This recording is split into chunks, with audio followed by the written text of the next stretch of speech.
হ্যাঁ রেডি। হ্যাঁ ready ready ready.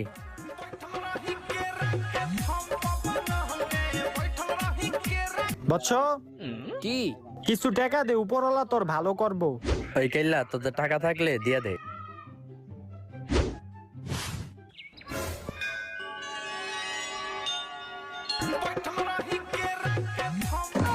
বাবা বৎস, তোর এই ভালো কাজ দেখে আমি অনেক খুশি হয়েছি। তোর কোনো চাওয়া থাকলে ক, আমি তা পূরণ করবো। আপনি যখন এত কিছু পূরণ করতে পারেন তাহলে আপনি ভিক্ষা করেন কি লিগা? আপনি নিজেই তো আপনার চাওয়া পূরণ করতে পারেন। আরে তুই একবার চাইয়াই দেখ, তোর সব চাও আমি পূরণ করবো। আমার চাওয়া তুমি কে, তোমার বাবা পূরণ করতে পারবো না। বৎস, তুই আমার এখনো চিনস নাই, তুই খালি চাইয়াই দেখ তোর ইচ্ছা আমি পূরণ করতে পারি কি না পারি না। বল তোর ইচ্ছা কি? আচ্ছা তাহলে আমার ফর্সা করে দেন। এলো তোর 1000 টাকা।